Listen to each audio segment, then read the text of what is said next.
এসইওর সংজ্ঞা বলছে কি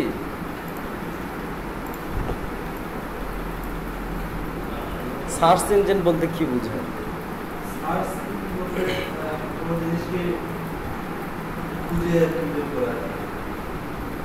আচ্ছা, সার্চ ইঞ্জিনের কাজ আমরা জানি, কোনো কিছু সার্চ দিলে একটা ইঞ্জিনের মধ্যে যে আমার সার্চ কোয়ারিগুলো শো করবে। হ্যাঁ, আমি যেটা সার্চ দিব সেটার বিপরীতে আমার চাওয়াটা শো করবে, সেটা আমি যাই সার্চ দিই না কেন।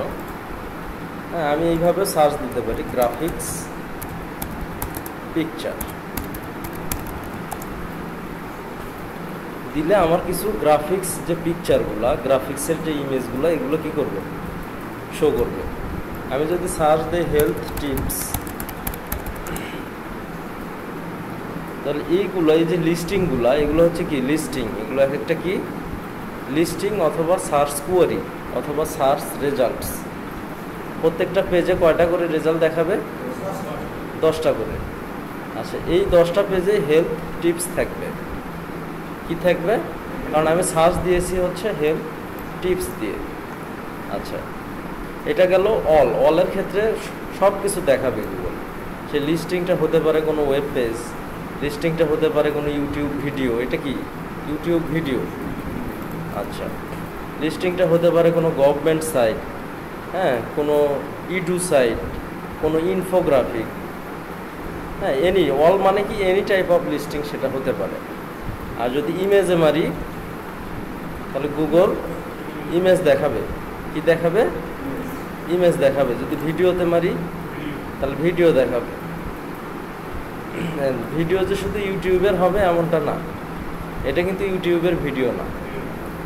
হ্যাঁ, নিউজে মারলে ওই রিলেটেড নিউজ দেখাবে। কি দেখাবে? হেলথ নিউজ রিলেটেড নিউজ দেখাবে। বুকসে মারলে বই দেখাবে। হ্যাঁ, আচ্ছা, মোর আরও আছে, যেমন ম্যাপ আছে, তারপরে ফিন্যান্স আছে। হ্যাঁ, আর ইউএস বা ইউকে, ওগুলোর গুগলের ইন্টারফেসটা আলাদা, ওগুলোতে আরও বেশি কিছু দেখা যায়।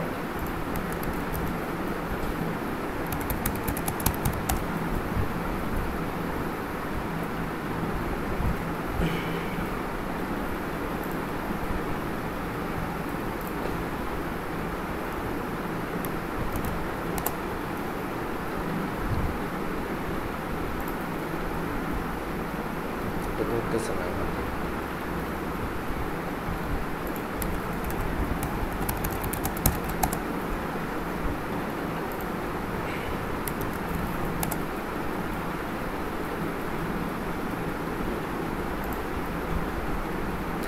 এইটাতে আর একটা অপশন বেশি আসছে।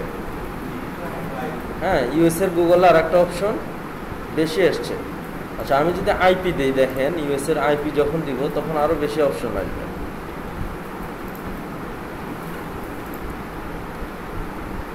আমি ইউএস এর একটা আইপি দিই,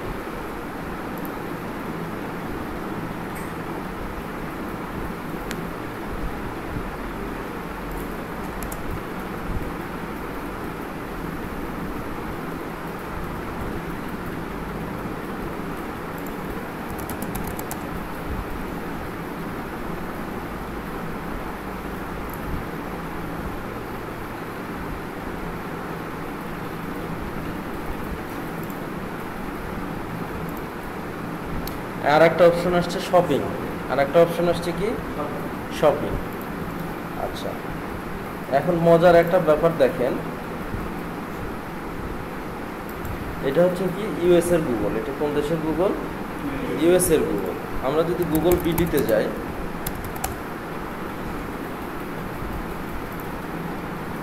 সেম কিওয়ার্ড আমি যেটাতে সার্চ দিচ্ছি এটার নাম কি?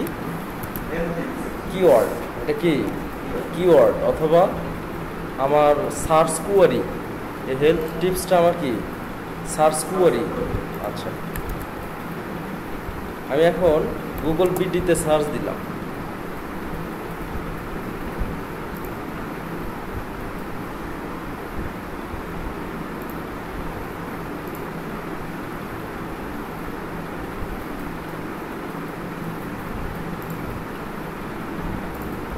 সম্ভবত আইপিটা ধরছে।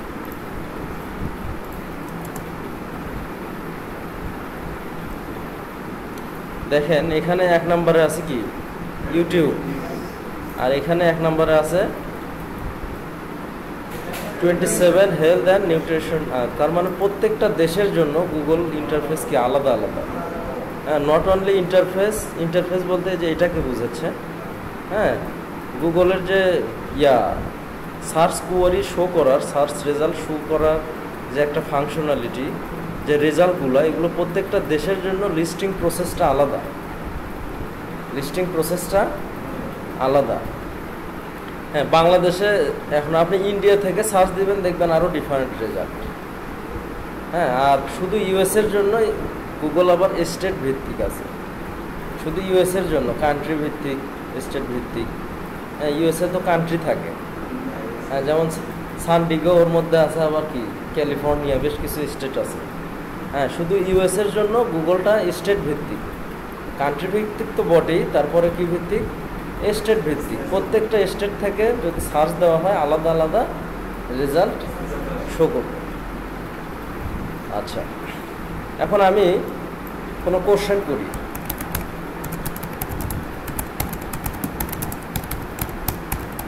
হোয়াটস দ্য ক্যাপিটাল অফ বাংলাদেশ? তো গুগল এখানে একটা রেজাল্ট দেখাবে, ঢাকা। কি দেখাবে? ঢাকা। আমার কোশ্চেনের অ্যান্সারটা গুগল দিয়ে দিল। আচ্ছা, আমরা যদি এই লিস্টিংগুলোতে যাই, এগুলোতেও আমার অ্যান্সারটা পাবো, আমাদের অ্যান্সারটা আমরা পাবো। উইকিপিডিয়াতে গেলেও আমরা পাবো। হ্যাঁ, ডিরেক্ট আবার একটা অ্যান্সার দেখাচ্ছে এখান থেকে। আচ্ছা, এইটা কিন্তু কোনো লিস্টিং না, এটা হচ্ছে সিগমা মার্কআপ বলে। এটাকে কি বলে? Sigma markup. হ্যাঁ, এটা একটা লেটেস্ট মার্কআপ, যে মার্কআপটার কারণে শুধু লিস্টিংয়েই না, এরকম যদি রিলেভেন্ট কোনো সার্চ কোয়ারি শো করার অপরচুনিটি গুগল পায়, তাহলে উপরে এরকম করে দেখাবে। ঠিক আছে? আচ্ছা, আরও কিছু মেট্রিক আছে, নট অনলি সিগমা। আচ্ছা, what's the capital of India যদি দিই, আসতেছে কি নিউ দিল্লি। আচ্ছা, তাহলে গুগল কি শুধু ওয়েবসাইট কি লিস্টিং করে? গুগল আরও কি লিস্টিং করে? ইমেজ, তারপরে কি ম্যাপসের বিভিন্ন বিজনেস, গুগল ম্যাপসে বিভিন্ন বিজনেস ভেরিফাই করতে হয় সেগুলা, নিউজ, বিভিন্ন পত্রিকা চ্যানেলের নিউজ। হ্যাঁ, বা কোনো ওয়েবসাইটেও ডিরেক্ট নিউজ সাইট থেকে নিউজ। হ্যাঁ, ভিডিও, তারপরে বই। হ্যাঁ, বুকস মানে কি? বই। ফিন্যান্স, হ্যাঁ, অর্থনীতি রিলেটেড কিছু ব্যাপার। আরও শপিং, গুগল শপিং, যেখানে কেনা বেচার ফাংশন। হ্যাঁ, হেলথ দিয়ে যদি সার্চ দিই, তাহলে হেলথ বুক পাওয়া যাবে, বা দেখা যাচ্ছে হেলথের বিভিন্ন গাইড বা হেলথ রিলেটেড অনেক সরঞ্জাম। হ্যাঁ, গুগল শপিংয়ে আমরা দেখতে পারবো। এই তাহলে সার্চ ইঞ্জিন হচ্ছে, আমরা মোটামুটি একটা আইডিয়া পাইলাম। হ্যাঁ, আমি কোনো যদি কোয়ারি বের করার জন্য বা জানতে চাওয়ার জন্য বা খোঁজার জন্য যে ইঞ্জিনে আমরা সার্চ করব, সেটাই কি সার্চ ইঞ্জিন। আচ্ছা, search engine, most popular search engine হচ্ছে গুগল। হ্যাঁ, প্রায় ওয়ার্ল্ডের গত কয়েক বছর আগেও যে টোটাল সার্চ কোয়ারি, এটার 90% করা হয়তো গুগলে। বর্তমানে এটা পার্সেন্টেজ কমছে, গুগলে 45 বা 50 কাছাকাছি। হ্যাঁ, আর বাকি 45 বা 50 ফেসবুকে চলে গেছে। কোথায় গেছে? ফেসবুকেও কিন্তু একটা সার্চ দেওয়ার জায়গা আছে, বড় একটা সার্চ বার আছে, ঠিক না? তো একমাত্র গুগলের ভাত মারা, যেটা ডিরেক্ট খাস বাংলা কথা, হ্যাঁ, গুগলের মেইন কম্পিটিটর হয়ে গেছে এখন হচ্ছে ফেসবুক। গুগলের সঙ্গে কেউ যাওয়ার মানে অ্যাবিলিটি ছিল না গুগলের সাথে যাওয়ার। হ্যাঁ, অন্য যেমন বিং, আরও সার্চ ইঞ্জিন আছে কি বিং, তারপর ইয়াহু। হ্যাঁ, বিং সার্চ ইঞ্জিনটা প্রায় দেখা যাচ্ছে যে একসঙ্গেই আসছে প্রায়। তারপরও গুগলের সঙ্গে যাইতে পারে না। টোটাল সার্চ করে 5 থেকে 6% আসে বিং থেকে।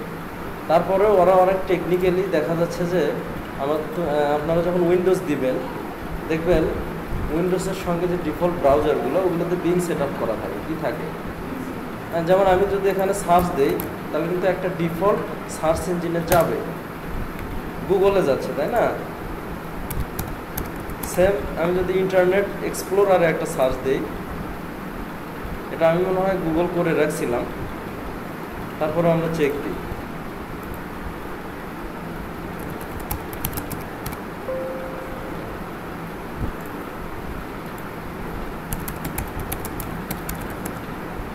কোথায় যাচ্ছে? করি নাই, বিংয়ে যাচ্ছে। কোথায় যাচ্ছে? বিং। এরা এইভাবে 5 থেকে 6% টোটাল সার্চ কোয়ারির ওই পার্সেন্টেজটা কাভারেজ করতেছে। এখন ডিফল্ট সেট করে রাখছে এটা বিং। এটা তো উইন্ডোজটা কার আসলে? মাইক্রোসফটের। আচ্ছা, আমরা যে উইন্ডোজটা ইউজ করি এটা মাইক্রোসফটের, যে বিং সার্চ ইঞ্জিনটা এটাও মাইক্রোসফটের। হ্যাঁ, যে উইন্ডোজ ফোনগুলো ইউজ করি এটাও মাইক্রোসফটের। যেহেতু মাইক্রোসফটের উইন্ডোজের ডিফল্ট ব্রাউজার হচ্ছে ইন্টারনেট এক্সপ্লোরার, যেখানে বিংটা সেট করা আছে। আচ্ছা, ইয়াহুতেও যদি সার্চ দেই হেলথ টিপস, একমাত্র ফেসবুক ওর সঙ্গে চলে গেছে। ইনফ্যাক্ট ফেসবুকও কিন্তু গুগলকে ব্যবহার করে উপরে উঠছে। ফেসবুকের যে উপরে ওঠার যে হিস্টোরি, এটার কারণ হচ্ছে গুগল অ্যাডওয়ার্ডস বা গুগল অ্যাডস। এটার আগের প্রিভিয়াস নেম ছিল হচ্ছে অ্যাডওয়ার্ডস। হ্যাঁ, গুগলে আমরা যে অ্যাডগুলো শো করাই, হ্যাঁ,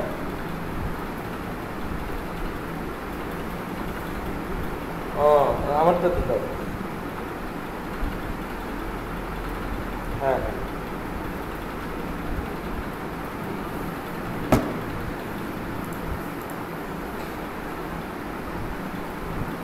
আচ্ছা, আমরা ইয়াহুতে যখন সার্চ দিলাম, তো ইয়াহুতেও দেখা যাচ্ছে ওইরকম 10টা রেজাল্ট, 10টা বা বেশি। হ্যাঁ,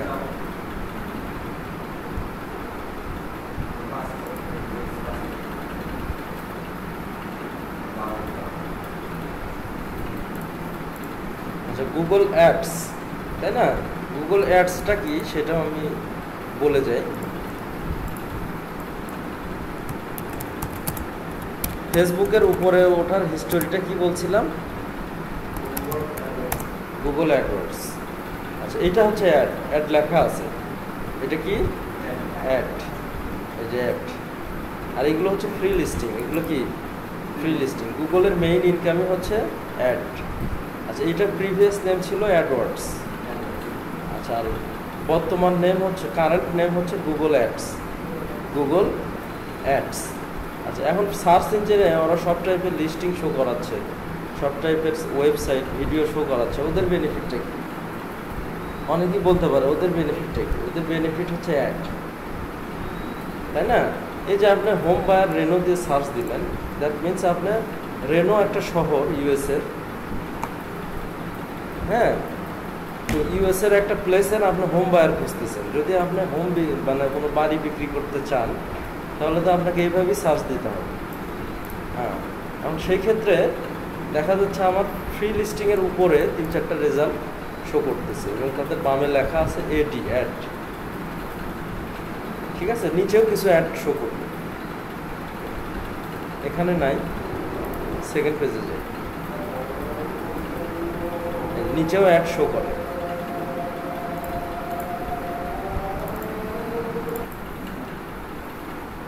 চার্জারটা নিয়ে এসে ওরা কি? আচ্ছা, তাহলে গুগল অ্যাড বলতে আমরা কি বুঝলাম?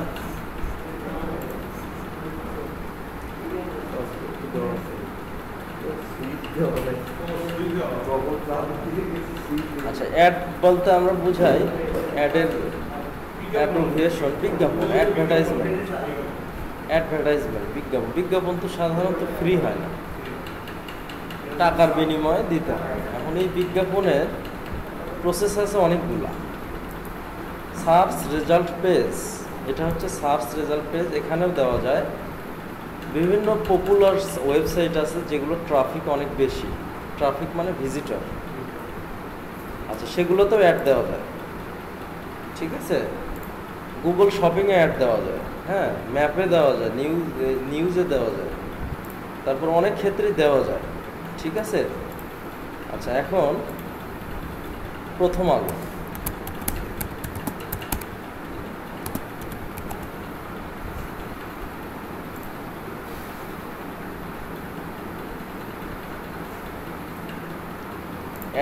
অ্যাড যে শুধু ওই সার্চ রেজাল্ট পেজে বা লিস্টিং পেজে থাকবে এমনটা না।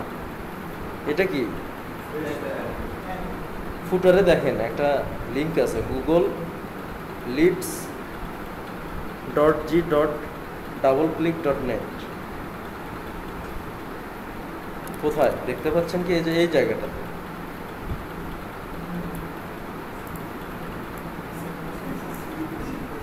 আচ্ছা, তার মানে ওয়েবসাইটেও অ্যাড দেওয়া যায়, ঠিক আছে।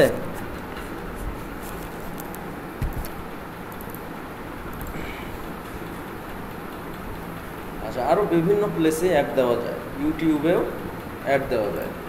ইউটিউবের অ্যাডগুলো দেখছিলেন কি আপনারা কীভাবে শো করে?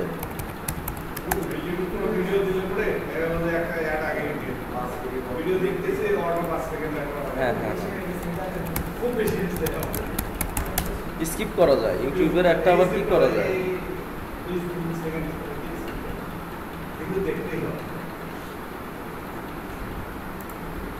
আচ্ছা, আমি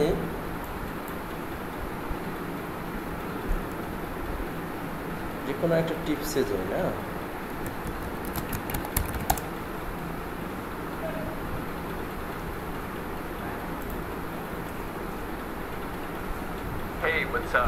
আচ্ছা, শুধু ওখানে না, এখানেও অ্যাড শো করে। ইউটিউবের ভিডিওর মধ্যে যে অ্যাডটা, শুধু ওখানে না, সার্চ রেজাল্টের উপরের সার্চ রেজাল্টের যে উপরের অংশটা, হ্যাঁ, ওখানেও অ্যাড দেওয়া যায়। আচ্ছা, এরকম গুগলের অ্যাক্সেস আছে যে জায়গাগুলোতে। ইনফ্যাক্ট এগুলোর মালিক সব গুগল, হ্যাঁ, ইউটিউবের মালিক গুগল, তারপরে গুগল ম্যাপের মালিক গুগল, জিমেইলের মালিক গুগল, হ্যাঁ, তারপরে গুগল যে শপিং আছে, হ্যাঁ, ফ্লাইট আছে, ফিন্যান্স আছে, এগুলো সব কিছুর মালিক কি? গুগল। যেহেতু গুগল ওই যে প্লেসগুলোর ওনার, তো গুগল অ্যাড ক্রিয়েট করার সময় গুগল অ্যাডসের একটা টুল আছে, ওখানে সব অপশন দিয়ে রাখছে যে আপনি একটা কোথায় শো করাবেন, শুধু সার্চ পেজে, এরকম সার্চ রেজাল্ট পেজে, নাকি অন্য কোনো ওয়েবসাইটে, নাকি ইউটিউবে, ঠিক আছে। আর এই সাইটগুলোতে প্রথম আলোতে গুগল অ্যাড দিল কিভাবে? প্রথম আলোর অ্যাক্সেস তো গুগলের কাছে নাই। এরকম অনেক সাইট আছে যেগুলোতে গুগল অ্যাড দিয়ে রাখে, এগুলোতে অ্যাড দিল কিভাবে? প্রথম আলো গুগলের কাছে একটা অ্যাপ্লিকেশন জমা দিছে বা অ্যাপ্লাই করছে যে আমি আপনার অ্যাড ইউজ করব। আচ্ছা, গুগল তারপরে দেখছে যে না, এই সাইটটার তো ভিজিটর অনেক ভালো, প্রথম আলো, তাহলে এই অ্যাপ্লিকেশনটা আমাদের অ্যাপ্রুভ করা দরকার। অ্যাপ্রুভ করে কিছু ডাইনামিক কোড দিয়ে দিছে, জাভাস্ক্রিপ্টের কোড। ওই কোডগুলো এরা ওয়েবসাইটের যে যে জায়গাগুলোতে বসাইছে, সেই জায়গাগুলোতে শো করছে। আচ্ছা, এই দুইজনেরই বেনিফিট। আচ্ছা, এই যে সয়াবিন তেলের, ফ্রেশ সয়াবিন তেলের একটা অ্যাড দেখতেছি না আমরা। আচ্ছা, এই অ্যাডটা আমি যদি প্রথম আলো নিউজ পড়তে পড়তে মনে হতেই পারে কি সয়াবিন তেলটা ভালোই কালারফুল দেখতেছি, দেখি ওপেন করে দেখি, হ্যাঁ, বা বিষয় হলো যে দেখি তো এই হার্ট দিবসের একটা অ্যাড দেখতেছি, এটা পরে দেখি, মনে হতেই পারে। অ্যাডে যখনই আমি ক্লিক মারলাম, তখন এই ফ্রেশ সয়াবিন তেল এর যে ওনার আছে বা যে অ্যাড রড করতেছে, এগুলো বেশিরভাগ রিপুটেড কোম্পানিরই অ্যাড ম্যানেজার থাকে, হ্যাঁ, এরও আছে। প্রথম আলো যেহেতু অ্যাড দিছে, অবশ্যই অ্যাডওয়ার্ডস বা অ্যাডের ম্যানেজার আছে। আচ্ছা, ক্লিক মারার সঙ্গে সঙ্গে ওই অ্যাকাউন্ট থেকে টাকা কেটে নেবে একটা নির্দিষ্ট অ্যামাউন্ট, সিপিসি বলে এটাকে, কি বলে? CPC, cost per click. আচ্ছা, এই কস্ট পার ক্লিকটা বাংলাদেশি প্রোডাক্টের জন্য অনেক কম। বাংলাদেশের ভিজিটরের ভ্যালু কম, এরা যদি 20টা অ্যাডে ক্লিক মারে, তারপরেও একটা প্রোডাক্ট কিনবে কিনা সন্দেহ আছে। আচ্ছা, আর বিদেশিরা যদি 2টা অ্যাডে ক্লিক মারে, ধরা যায় কোনো কিছুতেই, মানে হ্যাঁ, সম্ভাবনা আছে। একটা সেলস হওয়ার সম্ভাবনা আছে। হ্যাঁ, আর বাঙালিরা অ্যাডে ক্লিক মারতেছে কিনা সেটাই তারা বোঝে না। আচ্ছা, দ্যাটস হয় বাংলাদেশের সব প্রোডাক্ট, বাংলাদেশে যত কিওয়ার্ডস আছে এগুলোর সিপিসিটা অনেক কম। সেন্ট, ডলার না, সেন্ট, 5 সেন্ট 10 সেন্ট। হ্যাঁ, যাতে 2 সেন্ট 3 সেন্ট, হ্যাঁ, যাতে দেখা যাচ্ছে যে 20 জনও যদি ক্লিক মারে তারপরেও যাতে $1 না হয়। আচ্ছা, এই অ্যাডগুলো সাজাতে হয় অনেক টেকনিক্যাল ওয়েতে। যেমন এই যে ফ্রেশ, এটা একটা বাংলাদেশি কোম্পানি, তো আমি যদি ইন্ডিয়ান কোনো প্রথম পেপার, নিউজ পেপারে যদি একটা দিই, আমার লাভ হবে? আমি তো শুধু দেশীয় মার্কেট করি। দ্যাটস হয় আমাকে বাংলাদেশের যে পেপার পত্রিকা, বাংলাদেশের যে নিউজ সাইট, বাংলাদেশের যে পপুলার সাইটগুলো, বাংলাদেশের যে গুগল সার্চ যে লিস্টিং, হ্যাঁ, এগুলোতে আমার একটা দিতে হবে। এটারও একটা যদি সুযোগ পান তো এটাও, বা আমরাও যদি পাই এটাও দেখায় দেবো না শর্টকাট ওয়েতে। হ্যাঁ, এই অ্যাডের এটার জন্য আরও বেশি অভিজ্ঞ হওয়া লাগে। বড় বড় কোম্পানিগুলা যে কাউকে নেয় না, অভিজ্ঞ পার্সনকে নেয় কি জন্য? কারণ এটা ডলার রিলেটেড। একটা করে ক্লিক মারবে, টাকা কেটে নেবে। হ্যাঁ, যেমন আমি হোম বায়ার, যদি এটাতে ক্লিক মারি সর্বনিম্ন হলো $3 কেটে নেবে, 2 থেকে সর্বনিম্ন $3। এটা সিপিসিটা বেশি। আচ্ছা, কারণ কি, একটা যদি ক্লিক মারার পর সাপোজ 3 জন ক্লিক মারলো একটা বাড়ি বিক্রি করার জন্য, 3 তারিখে $9 চলে গেল। কিন্তু একটা যদি আমার ডিল হয়, একটা ব্যক্তি যদি আমার কাছে বাড়ি বিক্রি করে, আমার লাভ হবে সর্বনিম্ন 2000 থেকে $3000। ঠিক আছে, আমরা বাংলাদেশে যে হিসাব করি $2-3,000 হলে দেখা যাচ্ছে সিম্পল একটা টিন শেড বাড়িও হয়। হ্যাঁ, কিন্তু ওখানে দেখা যাচ্ছে একটা বাথরুম, সিম্পলি একটা বাথরুমের পিছনে খরচ করে ওরা $2-3,000। একটা বাথরুমের মিস্ত্রির খরচ $1,000। হ্যাঁ, এত কস্ট। আমাদের এখানে যে ব্যক্তিটার যেমন প্লাম্বিং বা ক্লিনিং, কার্পেট ক্লিনিং, ঝাড়া মোছা, এগুলোর আমরা বেতন দিই কত? ম্যাক্সিমাম 4-5 হাজার, আর ওরা দেয় মিনিমাম 3 লাখ। একটা ঝাড়ুদার, তারও মিনিমাম স্যালারি হচ্ছে 3 লাখ। সে ফুল টাইম কাজ করবে না, দেখা যাচ্ছে সে 2টা কোম্পানিতে কাজ করবে। সে যদি মোটামুটি একটু ফুল টাইম কাজ করে তার 5-6 লাখ টাকা ইজিলি আসবে। আর আমাদের ওইটা কি হাজার। এই আচ্ছা, দ্যাটস হয়। আচ্ছা, বিদেশিরা অনেক এডুকেটেড, সবাই জানে গুগল একটা কি, এখানে ক্লিক মারলে কার লস হবে, এই জন্য ওরা সচরাচর ক্লিক মারে। হ্যাঁ, বুঝে শুনে ক্লিক করে। তো এখন প্রসঙ্গতে ছিলাম, মেইন প্রসঙ্গ ছিল ফেসবুক উঠছে কিভাবে, তাই না? আচ্ছা, ফেসবুক উঠছে গুগলের অ্যাডওয়ার্ডস ব্যবহার করে। ফেসবুককে কেউ চিনত না। আর ফেসবুক উত্থানের পিছনে আর একটা কান্ট্রি তার অবদান আছে, সেটা হলো বাংলাদেশ। হ্যাঁ, প্রায় মানে যে স্ট্যাটিস্টিক্যাল যে রিপোর্টটা, এখানে বাংলাদেশ প্রথম হয় ফেসবুকের ইউজারের দিক থেকে। হ্যাঁ, প্রথম, বাংলাদেশ প্রথম। এখন আবার ইন্ডিয়াতেও মোটামুটি ভালো ইউজার, এখন পুরো ওয়ার্ল্ডই পপুলার হয়ে গেছে। আচ্ছা, দেখা যাচ্ছে গুগলের অ্যাডওয়ার্ডসটা এমনভাবে ইউজ করছে যত্রতত্র। হ্যাঁ, ইউটিউব বলেন, তারপর বিভিন্ন পপুলার সাইটে বলেন, বিভিন্ন লিস্টিংয়ে বলেন, ফেসবুকটা ছিলই।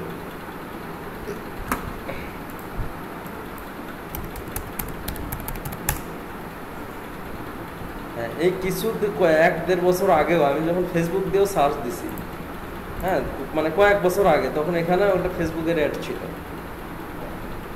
ঠিক আছে, কিন্তু ফেসবুক এখন এস্টাবলিশড হয়ে গেছে, আবার তার অ্যাডের প্রয়োজন নেই। এখন ওই কোন দিন যা বলে যে গুগল আমার কাছে আসে অ্যাড নেই। আচ্ছা, এই হলো ব্যাপার স্যাপার। আচ্ছা, ফেসবুকের লগ ইন করার পর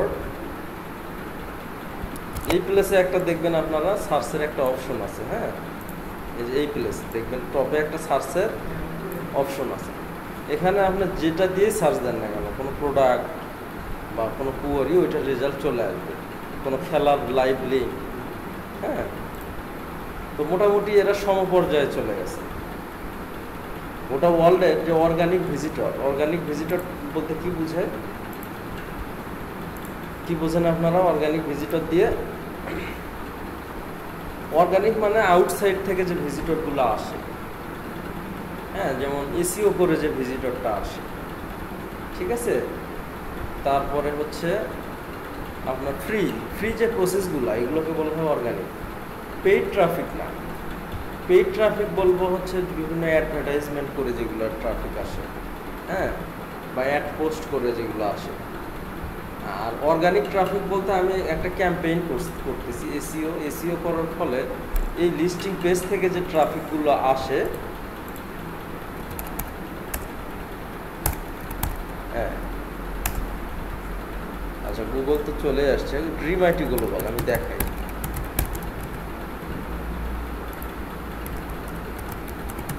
ড্রিম আইটি গ্লোবাল, আচ্ছা এখান থেকে আমার ওয়েবসাইটে কেউ গেল, এটা কিন্তু আমার ওয়েবসাইট, হ্যাঁ, গেল প্রথমটাতে গিয়ে সর্বনিম্ন যদি 30 সেকেন্ড স্টে করে, তাহলে মোটামুটি এটা গুড কোয়ালিটি একটা অর্গানিক ট্রাফিক আমি পাইলাম। আর যদি ভিজিট করার সঙ্গে সঙ্গে কেটে দিয়ে বের হয়ে যায়, এটাও অর্গানিক ট্রাফিক, যেহেতু গুগল থেকে আসছে, সার্চ ইঞ্জিন থেকে আসছে, হ্যাঁ, এবং ফ্রি, এটাও অর্গানিক ট্রাফিক, কিন্তু এটা হচ্ছে ব্যাড ট্রাফিক, বাউন্স ট্রাফিক। 30 সেকেন্ডের নিচে যে ট্রাফিকটা, এটা কি বাউন্স ট্রাফিক। আচ্ছা এই বাউন্স ট্রাফিক দিয়ে আমাদের বিজনেস হয় না। একজন যদি ব্যবসায়িক ডিল করে আমার সাইটে, তার মিনিমাম 4-5 মিনিট স্টে করতে হবে, তার কন্টেন্ট পড়তে হবে, বেসিক্যালি কি ঢুকে কেনা শুরু করবে, অ্যাড টু কার্ট করবে, হ্যাঁ। ভিজিটর দেখা যাবে 5 মিনিট 10 মিনিট স্টে করার পর সাইটটা পড়বে, সাইটের রিভিউ দেখবে, সাইটটা কেমন এটা সেটা চেক করার পরে একটা ডিল করবে। হ্যাঁ, আমি আমার ক্রেডিট কার্ডের ইনফরমেশন আমি এক জায়গায় ইউজ করবো বেসিক্যালি, অনেক ব্যাপার স্যাপার আছে।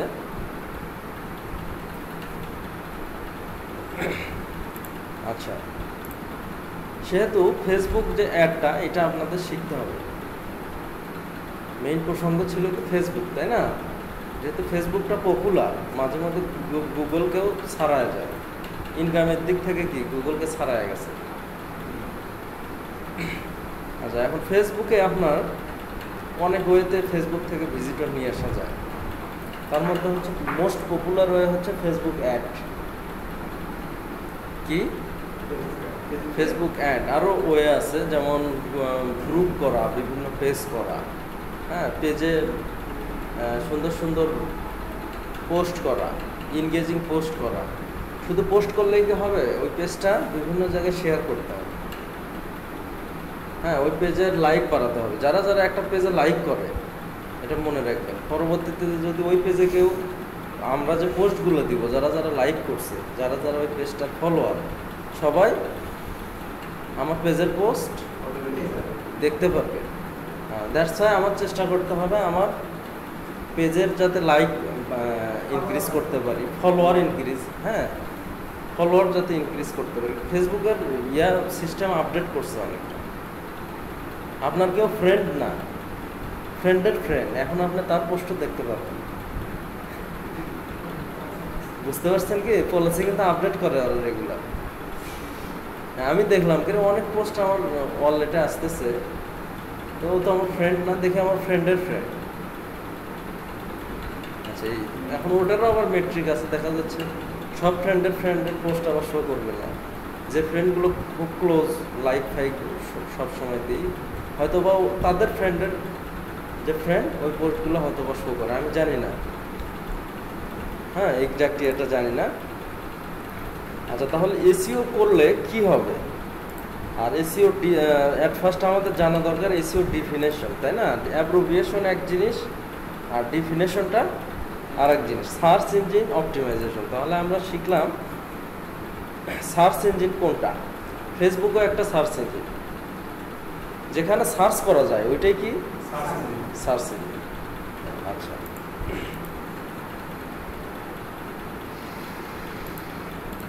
তাহলে সার্চ ইঞ্জিন অপটিমাইজেশন, এটা ডিফিনেশন বলো তো, রাকিব বলো।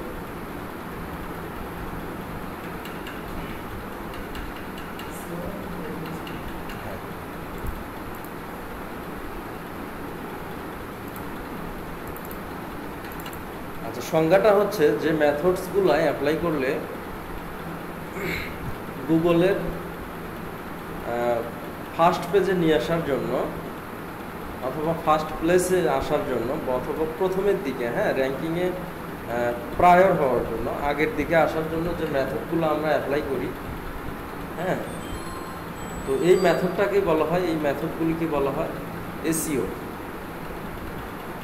ঠিক আছে, দ্যাট মিনস আরও ইজি করে বলে আমার কিওয়ার্ড র্যাঙ্কিং করার জন্য, কিওয়ার্ডগুলোকে র্যাঙ্ক করার জন্য যে মেথডসগুলো আমরা অ্যাপ্লাই করি সেই মেথডসগুলোকে বলবো আমরা এসইও।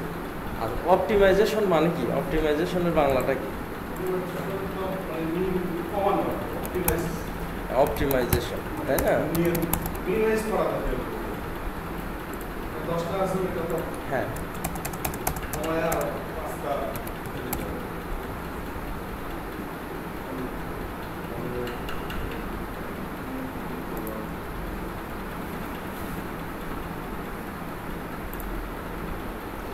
অপটিমাইজ এটা হচ্ছে একটা ভার্ব, অপটিমাইজেশনটা একটা নাউন, হ্যাঁ, ইন্টারচেঞ্জ নাউন। কোনো একটা ক্রিয়া সংগঠিত করা, হ্যাঁ, কোনো একটা কাজ এটা অনুকূলে নিয়ে আসা, কি করা? অনুকূলে নিয়ে আসা, এটাই হচ্ছে অপটিমাইজেশন। আচ্ছা, এখন শ্রাবণ আসছিল কি? আচ্ছা, তো সার্চ ইঞ্জিন সার্চ ইঞ্জিনে আসার জন্য, সার্চ ইঞ্জিনে র্যাঙ্কড হওয়ার জন্য, হ্যাঁ, যে মেথডসগুলো আমরা অ্যাপ্লাই করি, হ্যাঁ, এই পুরো প্রসেসটা কি বলবো আমরা? Search engine optimisation. Search engine optimisation. এখন সার্চ ইঞ্জিন অপটিমাইজেশন করার জন্য প্রত্যেকটা সার্চ ইঞ্জিনের কিছু গাইড আছে। যেমন গুগলের আলাদা গাইড আছে, বিংয়ের আলাদা গাইড আছে, ইয়াহুর আলাদা গাইড আছে, হ্যাঁ। এই গাইডগুলো ফলো করে আমাদের এসইও করতে হয়। কারণ গুগলের মালিককে, গুগলের মালিক ধরলাম গুগল। আচ্ছা, এইখানে র্যাঙ্ক করার জন্য ও কি ইয়াহুর টার্মস অ্যান্ড কন্ডিশন বা ইয়াহুর রুলস ও মানবে? আচ্ছা, যেহেতু গুগলের মালিক গুগল বা কোনো একটা, ওরা কিন্তু র্যাঙ্ক দেবে ওদের রুলসের ভিত্তিতে, তাই না? আপনার আমার কথা শুনে র্যাঙ্ক দেবে কি ঠেকা? ওদের যেটাতে লাভ হবে, হ্যাঁ, সেই ওদের লিস্টিংটাকে ভালোভাবে মানে সফল করার জন্য যে প্রক্রিয়াগুলো ওরা করবে, যে প্রসেসগুলো করবে, সেই ওয়েতেই তো ওরা র্যাঙ্ক করবে, তাই না? এই এখন গুগল প্রতি বছরেই দেখা যাচ্ছে যে ওদের বিভিন্ন ধরনের আপডেট থাকে, হ্যাঁ, কোর আপডেট, নন কোর আপডেট, বিভিন্ন ছোট ছোট আপডেট থাকে, হ্যাঁ। আচ্ছা, এই আপডেটগুলোর উদ্দেশ্য কি? ওদের এই লিস্টিংগুলো যাতে আরও সুন্দর হয়, আরও রিলেভেন্ট হয়। আমি একটা কিছু দিয়ে সার্চ দিচ্ছি, যেমন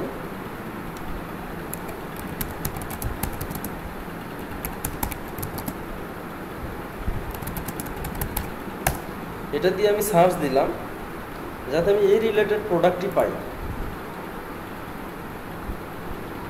এই রিলেটেড প্রোডাক্ট যাতে আমি পাই, প্রিন্ট অন ডিমান্ড। আচ্ছা, আমি সার্চ দিলাম হচ্ছে, আমার ল্যাপটপের মডেলটা হচ্ছে Lenovo X220 ব্যাটারি, প্রাইস, যেটা দিয়ে সার্চ দিব সেটাই যাতে আমি পাই।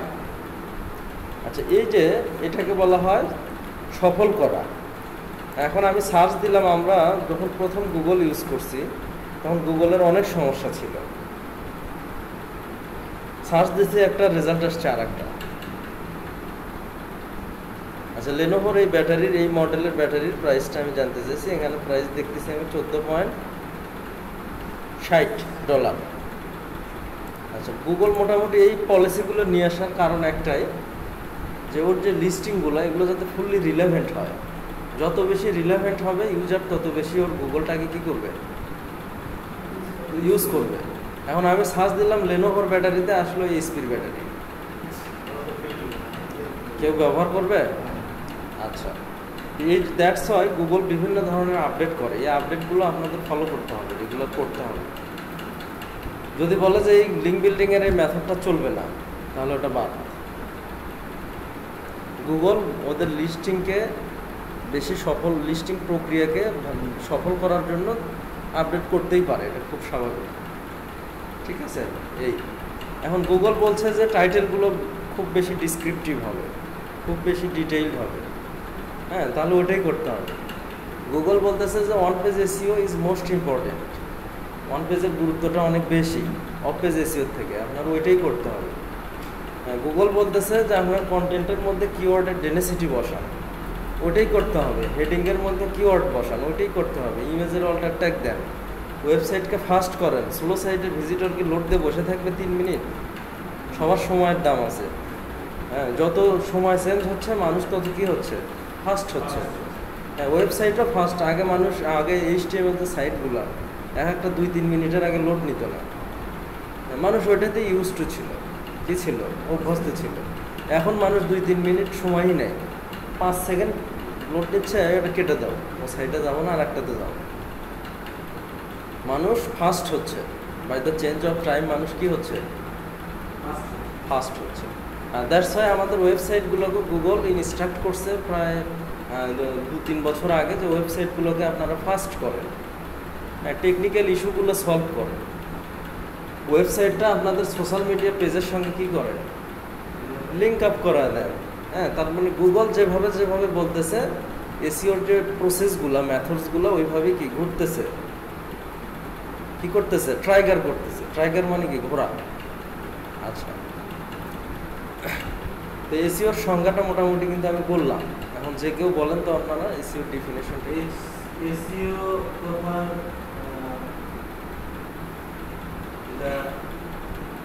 শূন্য বোঝায় যে কোনো কিছুকে সামনে তুলে ধরার জন্য যে ওয়েগুলো ইউজ করা হয়, যে সিস্টেমগুলো ইউজ করা হয়, সেটাই হচ্ছে এসইও। আচ্ছা, সামনে তুলে ধরা এক জিনিস, বা প্রথম পেজে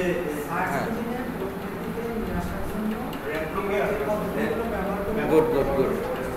হ্যাঁ, সার্চ ইঞ্জিনে আমার কিওয়ার্ডগুলোকে র্যাঙ্ক করার জন্য। হ্যাঁ, এখন র্যাঙ্ক করা বলতে কি প্রথমের দিকে শুধু 1 লাখে কিন্তু প্রথমে আসা যায় না, গ্র্যাজুয়াল। আপনার কিওয়ার্ডের প্রথমের দিকে কোনো পজিশনই থাকবে না। দেখা যাচ্ছে আমি হেলথ টিপস দিয়ে যখন সার্চ দিলাম,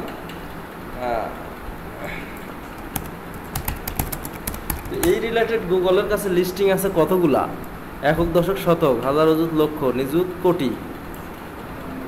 আচ্ছা, ধরে নিলাম 58 কোটি। 58 কোটির রেজাল্ট ওয়েবসাইট গুগল কি করছে, ইন্ডেক্স করছে। নট অনলি ওয়েবসাইট, বিভিন্ন ইমেজ, ভিডিও, মানে সব ধরনের যে অল, এই অল মানে কি বোঝে, প্রথমেই বলছে অল মানে সমস্ত টাইপের মানে লিঙ্ক। এটা একটা পিডিএফও হতে পারে, গুগল কিন্তু পিডিএফকেও ইন্ডেক্স করে। আচ্ছা, এখন এই সব লিস্টিং মিলায় গুগলের কাছে হেলথ টিপস রিলেটেড লিস্টিংস আছে 58 কোটি। আচ্ছা, এখন আপনি যখন একটা কিওয়ার্ড নিয়ে শুরু করবেন, শুরু করার আগে ওই 58 কোটির মধ্যেও আপনার সাইটটা থাকবে না, বুঝতে পারছেন কি? তাহলে ওই 58 কোটি থেকে আপনাকে সবার টার্গেট হচ্ছে প্রথম পেজে আসা।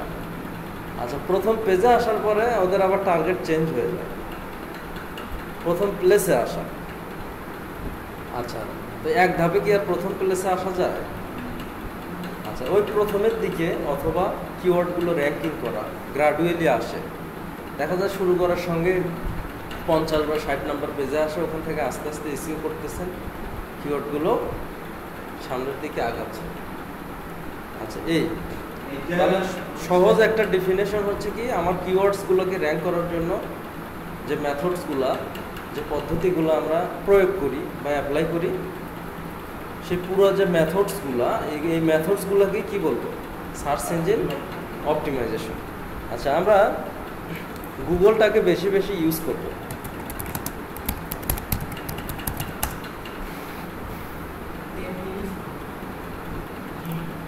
আচ্ছা,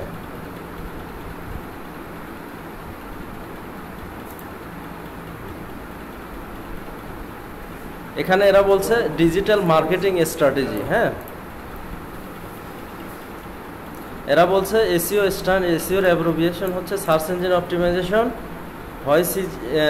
হোয়াইস is a digital marketing strategy, যেটা একটা ডিজিটাল মার্কেটিংয়ের একটা পদ্ধতি। হ্যাঁ, নট অনলি স্ট্র্যাটেজি, একটা পপুলার স্ট্র্যাটেজি। ডিজিটাল মার্কেটিং বলতে বোঝায় কিন্তু আবার অনেক methods, SEO, SMM, ACM, email marketing, ad posting, content marketing, video marketing, যত মেথডস আছে আমার অনলাইন ট্রাফিকের জন্য, সবগুলো মেথডসকে আমার কি বলবো আমরা ডিজিটাল মার্কেটিং। এবং এসইও হচ্ছে ডিজিটাল মার্কেটিংয়ের একটা মোস্ট পপুলার একটা স্ট্র্যাটেজি। আচ্ছা, that focuses on your websites presence in search results. হ্যাঁ, যে আমার ওয়েবসাইটের যে উপস্থিতি, সার্চ রেজাল্টের যে উপস্থিতি, হ্যাঁ, এই উপস্থিতিগুলো আমার কি করার জন্য, লাইক গুগল, হ্যাঁ, popular search engine like Google, Yahoo, being, এখানে আমার ওয়েবসাইটের প্রেজেন্সকে ইমপ্রুভ করার জন্য যে মেথডসগুলো করি সেটাই এসইও। তাই একই জিনিস, ঠিক আছে? এই আচ্ছা, এই এসইও এক্সপার্টরা গুগলটাকে খুব ভালোভাবে ইউজ করতে পারে। আর আপনারা দেখবেন যারাই এসইও করে তারা মোটামুটি 8টা-10টা প্লাস টাইপসের কাজ করে, অনেক টাইপসের তারা কাজ করে। কারণ কি, তারা গুগল সার্চটা ভালোভাবে করতে পারে। এমনও কাজ আছে যে আপনি গুগল সার্চ করে শিখতে পারবেন, ওখানে কোনো ক্রিটিক্যালিটি বা ডিফিকাল্টি নাই। যেমন ইমেল মার্কেটিং 2 দিনের কোর্স, ওটা গুগল সার্চ করে আপনি কি শিখতে পারবেন। আচ্ছা, যেহেতু এটা গুগল সার্চের কারবার, আপনারা সব কিছুই শিখবেন যে কীভাবে গুগল সার্চ করে একটা জিনিসের সলিউশন আনা যায়।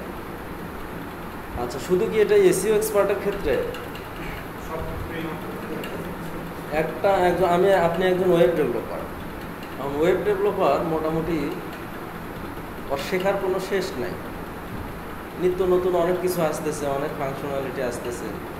হ্যাঁ, দেখা যায় ডেইলি আপনার হাজার হাজার আপডেট আসতেছে ওয়েব ডেভেলপমেন্ট। আচ্ছা, এখন নিত্য নতুন সব কিছুকে আপনার পক্ষে শেখা সম্ভব? তো একটা কাজ পাইছেন, ওখানে দেখতেছেন আনকমন বা আননন কিছু ওয়ার্ডস আছে যেগুলো আপনি চেনেন না, এমন একটা প্লাগইনস যেটা আপনি চেনেন না। তা আপনি গুগল সার্চ করেন যে how to use Yoast plugin, তাহলে গুগলই আপনাকে দেখায় দেবে। ইউটিউবে গিয়ে সার্চ দেন। এসইও এক্সপার্ট বা যে কোনো টাইপের কাজ করার জন্য এই গুগল সার্চটা মোটামুটি খুব ভালোভাবে শিখতে হয়। আমি যদি ডাটা এন্ট্রির কথাই ধরি, ডাটা এন্ট্রি কীভাবে করবেন? ডাটা এন্ট্রি মানে কি, ডাটাগুলো খুঁজে খুঁজে বের করা গুগল থেকে। তাহলে আপনি যদি ভুল টাইপে সার্চ দেন, রং ফরম্যাটে যদি সার্চ দেন, তাহলে ডাটাগুলো আসবে রং টাইপের। আচ্ছা, আপনি মোটামুটি দেখা যায় যে টাইপেরই কাজ করেন না কেন, আপনার এই গুগল সার্চটা বা ইউটিউব সার্চটা এটা ভালোভাবে শিখতে হবে। আচ্ছা, তাহলে এসইও কত প্রকার, এসইও ডেফিনেশন আমরা জানলাম। আচ্ছা, এখন এই একটা ভিডিও আছে আমার, এই ভিডিওকে র্যাঙ্কিং করার জন্য যদি আমরা কোনো মেথড অ্যাপ্লাই করি, এটাও এসইও। হ্যাঁ, এটাকে কি বলবো আমরা? YouTube SEO. হ্যাঁ, আমার কোনো বুক আছে, বুককে র্যাঙ্কিং করার জন্য কোনো যদি মেথড অ্যাপ্লাই করি, ওইটাও এসইও, ঠিক আছে? আচ্ছা, আমি যদি ম্যাপে প্রথমের দিকে আসার জন্য কোনো মেথড ফলো করি, ওইটাও কি? আচ্ছা, ওইটাকে বলবো লোকাল এসইও। ওইটাকে কি বলবো? Local SEO. আচ্ছা, এই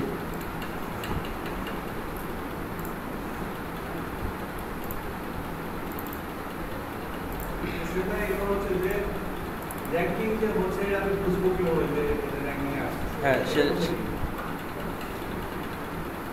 টুলস আছে, অনেক টুলস আছে। হ্যাঁ, এখন আপনার গুগল কয়টা অ্যাট্রিবিউটস মানে কি, একটা পরিমাপক। হ্যাঁ, মানে কয়টা পরিমাপকের ভিত্তিতে গুগল র্যাঙ্ক করে, এরকম অনেক পরিমাপক আছে। যেমন ওয়েবসাইট ফাস্ট বা সুন্দর ওয়েবসাইট ডিজাইন, এরকম অনেক মেট্রিক্স আছে। মেট্রিক্স মানে কি? আচ্ছা, পরিমাপক। তার মধ্যে মেইন পরিমাপকগুলো হচ্ছে একটা ওয়েবসাইটের ভিজিটর্স কতগুলা, আপনি যে ওয়েতে ভিজিটর্স নিয়ে আসেন, ভিজিটরটা বাউন্স কিনা, ভিজিটরটা কতক্ষণ স্টে করতেছে আপনার সাইটে, বাউন্স ভিজিটর এটারও র্যাঙ্কিং আপনার র্যাঙ্কিংয়ের ক্ষতি করবে। আচ্ছা, এখন সেটা সবই আপনি দেখতে পারবেন, একটা ভিজিটর কোন দেশ থেকে, কোন জায়গা থেকে, কোন আইপি থেকে আপনার সাইটে আসলো, কতক্ষণ স্টে করলো, হ্যাঁ, বা আপনার কয়টা কিওয়ার্ড র্যাঙ্ক হবে, সব কিছুই দেখানো হবে। এবং সেগুলোর জন্য ফ্রি টুলস আছে, পেইড টুলস আছে। আচ্ছা, তাহলে মেইন যে মেট্রিক্স আমরা কয়টা পাইলাম? 3টা। আচ্ছা, ভিজিটর্স, আর কি ওয়েবসাইটের কন্টেন্ট, হ্যাঁ, আর হচ্ছে ব্যাকলিংকস। আচ্ছা, এখন আরও অনেক পরিমাণ মেট্রিক্স আছে।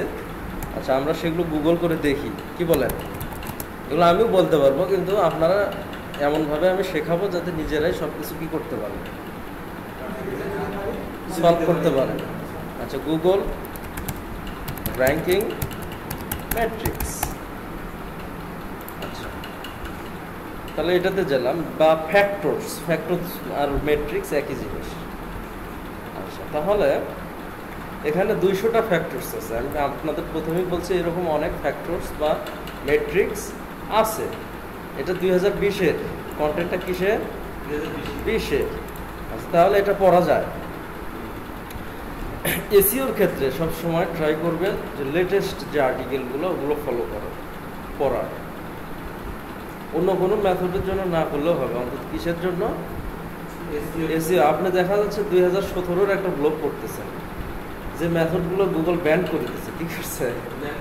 ব্যান করছে। এই জন্য এসইওর জন্য অন্তত অন্য মেথড না, সবসময় চেষ্টা করবেন লেটেস্ট 2-1 মাস আগের বা এই টাইপের। হ্যাঁ, আচ্ছা, এখানে ফ্যাক্টরগুলো বলছে ডোমেইন ফ্যাক্টরস। ডোমেইনটা চুজ করা, এটা অনেক বড় একটা ফ্যাক্টরস। আপনার ডোমেইনটা ছোট হতে হবে, দেখতে হবে ডোমেইনটা পেনাল্টি খাইছে কিনা গুগলের দ্বারা। হ্যাঁ, তারপরে ডোমেইনের মধ্যে কিওয়ার্ড আছে কিনা, ডোমেইনটা আপনার সার্ভিসের সঙ্গে রিলেটেড কিনা। এইটা কিন্তু একটা ফ্যাক্টরস। যখন আপনি এটাতে ক্লিক মারবেন, দেখবেন এই ডোমেইন ফ্যাক্টরসের কিওয়ার্ড থাকতে হবে, হ্যাঁ, ডোমেইনের মধ্যে। তারপরে কি কিওয়ার্ড ইন সাবডোমেইন এটা লাগে না। ডোমেইনের হিস্টোরি, আমি যেগুলো বললাম ওগুলোই কিন্তু বলছে। ডোমেইনের হিস্টোরিটা দেখতে হবে যে এটা গুগলের টার্মস অ্যান্ড কন্ডিশন, হ্যাঁ, বা পেনালাইজড হয়েছে কিনা। হ্যাঁ, যেমন ওর মধ্যে প্রিপোজিশন ইউজ করা যায় না। গুগল টার্মস অ্যান্ড কন্ডিশন যদি কোনো ডোমেইনের মধ্যে আপনার অফ বা অ্যান্ড, হাবিজাবি, হ্যাঁ, অনেক ধরনের প্রিপোজিশন, দা, এগুলো ইউজ করাটা ঠিক না। তারপরে দেখা যাচ্ছে টু, হ্যাঁ, তো প্রিপোজিশন ইউজ করাটা ঠিক না। সাধারণত ফ্রেজ ইউজ করতে হয়, বুঝতে পারছেন? যেমন গ্রাফিক্স, পিকচার, গ্রাফিক্সটা একটা নাউন, পিকচারটা একটা নাউন, নাউন প্লাস নাউন কি নাউন ফ্রেজ। কিন্তু যদি graphics of picture, picture of graphics, এটা হচ্ছে গুগলসের টার্মস অ্যান্ড কন্ডিশনের মানে বাহিরে। গুগল র্যাঙ্ক ঠিকই করবে, কিন্তু ওটার ভ্যালু কমে যাবে। গুগল একেবারে কাউকে পেনালাইজড করে না, প্রথমকার দিকে একবারে পেনাল্টি দিয়ে দিত, সাইট ব্যান্ড। এখন গুগলের যে শাস্তি, এই শাস্তির ধারাটা একটু চেঞ্জ করতেছে। তুমি আমার এই টার্মসটা মানো নাই, যার জন্য তোমাকে আমি 10 মার্ক কম দিলাম। তোমার ওয়েবসাইটটা স্লো, আরও 10 মার্ক কম দিলাম। হ্যাঁ, তোমার ওয়েবসাইটটা ব্যাকলিং করতেছে, একবারে 30 মার্ক কম দিলাম। গুগলের শাস্তির যে ক্যাটাগরিটা এখন এরকম করছে। আগে যখন আমরা এসইও শুরু করি, তখন গুগল মানে একবারে একটা সাইটকে প্যানালাইজড করতো, নাই ওকে একবারে র্যাঙ্ক, কোনোদিন ওই ডোমেইনকে র্যাঙ্ক দেওয়া হবে না। একবারে আমার সার্ভার থেকে ও ব্ল্যাক লিস্টেড, আমার সার্ভার এরকম। হ্যাঁ, তো এগুলো সবই মজার জিনিস, আস্তে আস্তে মজা লাগবে ইনশাল্লাহ। এখন আমি কিছু ক্লাস নেওয়ার পাশাপাশি শ্রাবণও নেবে, ম্যাক্সিমাম ক্লাস ও নেবে।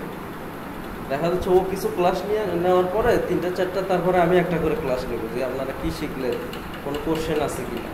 হ্যাঁ, আমি অনেক ব্যস্ত থাকি ভাই, বুঝছেন? তো অ্যাটলিস্ট দেখা যাচ্ছে যে 3 মাসের মধ্যে অ্যাটলিস্ট 1 মাস আমাকে পাবেন, 3-3.5 মাসের মধ্যে। আর ও বেশিরভাগ ক্লাস শ্রাবণ নেবে। এই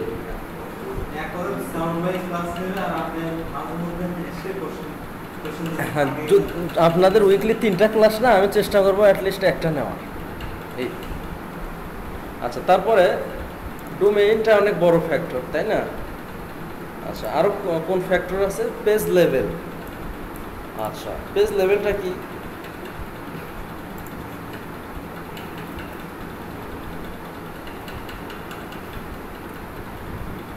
আচ্ছা, পেজ লেভেলে কি কি পয়েন্ট এখানে ফোকাস করা হয়েছে? এইখানেই আছে আর কি। পেজ লেভেলে বলছে কিওয়ার্ডটা টাইটেলের মধ্যে থাকতে হবে। হ্যাঁ, এখন এটা কি জন্য ইম্পর্টেন্ট আমি বুঝাই। আপনি একটা the importance of Android phone বা মোবাইল ফোন, এখন এটা কি আপনার টাইটেল?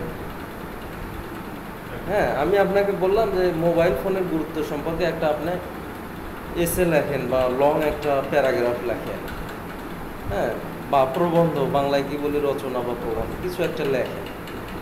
এখন আমি লিখতে দিলাম ওইটা, আপনার ওইটার মধ্যে দেখা যাচ্ছে যে দ্য ইম্পর্টেন্স অফ মোবাইল ফোনে, ওখানে লিখতে লিখতে ইন্টারনেটে চলে গেছেন। ইন্টারনেটের গুরুত্ব সম্পর্কে লিখতে লিখতে ছাত্ররা এটা করে, শেষে আসল টপিকস ভুলে গেছে।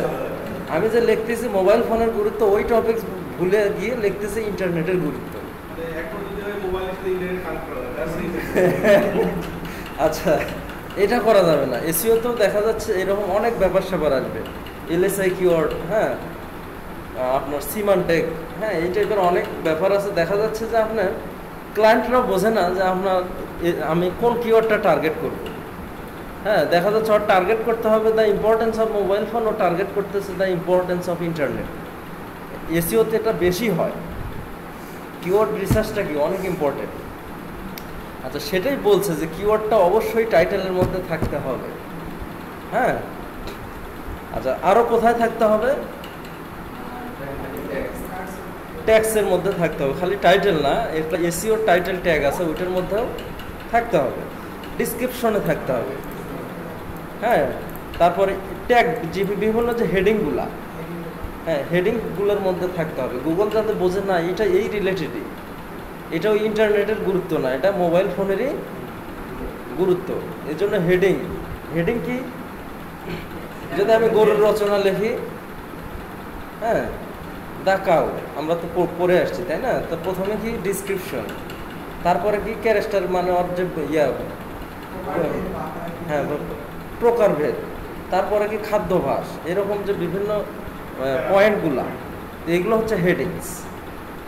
হ্যাঁ, এখন যদি আমি লিখি মোবাইল ফোনের গুরুত্ব, তাহলে এখানে আপনার একটা হেডিং হতে পারে যে প্রথম লিখলেন the importance of mobile phone, at least 100 short লিখলেন। তারপরে একটা পয়েন্ট হতে পারে যে how mobile phone facilitate students to learn new things বা টু লার্ন দেয়ার স্টাডি।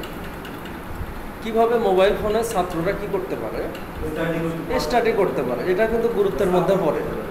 তাহলে হাউ মোবাইল ফোন, আর একটা পয়েন্ট দিলেন হাউ, তাই না? How mobile phone can increase, mobile phone and internet can increase your knowledge বা can enhance your knowledge. হ্যাঁ, ওটার সঙ্গে মোবাইল ফোনের সঙ্গে ইন্টারনেটটাও লাগালেন।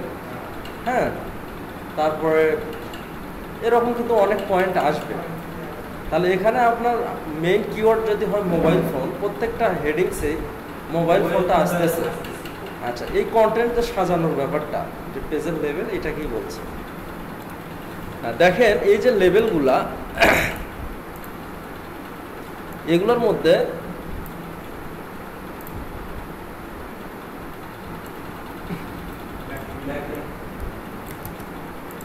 এই যে লেভেলগুলা, আর একটা পয়েন্ট বলি, content is king and context is queen. কন্টেন্টই রাজা, এটা হচ্ছে গুগলের লেটেস্ট সে। কন্টেন্ট রাজা এবং কনটেক্সট হচ্ছে কুইন। কন্টেন্টে সাজানো, তার কনটেক্সট মানে কি? সাজানো। কন্টেন্ট মানে ধরে নিলাম আমি অলংকার আদি, কানের জিনিস, নাকের দুল, কি হাতের বালা, আর ওগুলো যদি পরায় দেওয়া হয় একটা কনেকে বা একটা মেয়েকে, এই পরানোটাকে বলবো আমরা কনটেক্সট। আচ্ছা, তো গুগল বলতেছে কন্টেন্টটা হেভি হইতে হবে, তোমার যে সোনার যে অলংকারগুলো, এটা হেভি হইতে হবে। হেভি মানের হইতে হবে, যাতে মানুষ দেখেই বলে না চিকচিক করতেছে, হেভি মানের সোনা। আর দ্বিতীয়ত এটা সাজাতে হবে, নাক ফুল কানের জায়গায় দেওয়া যাবে না, আর কান ফুল নাকের জায়গায় দেওয়া যাবে না, সুন্দরভাবে সাজাতে হবে। এই দুটো হচ্ছে মেইন। এখন এই যে এই পয়েন্টগুলোর মধ্যে আমি যে কথা দুটো বললাম,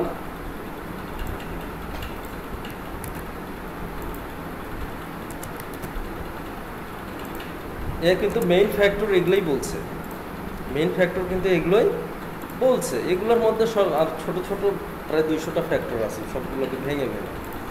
আচ্ছা, এই ফ্যাক্টরগুলো আমার ওই 2টা সেন্টেন্সের মধ্যেই পড়ে সবগুলাই। Domain factor, page level factor, site level factor, user interaction, speed, এটা কি special Google algorithm rules, brand signals, on site web spam factors. হ্যাঁ, এই সবগুলো ফ্যাক্টরস আপনার কন্টেন্ট আর কনটেক্সটের মধ্যে পড়ে, অন পেজ এসইওর মধ্যে পড়ে। কিসের মধ্যে পড়ে? হ্যাঁ, অন পেজ এসইও আর টেকনিক্যাল ইস্যুর মধ্যে পড়ে। আর অফ পেজ আর ব্যাকলিঙ্ক এগুলো পরে দুইটা সেম জিনিস। এই দুইটা কি জিনিস?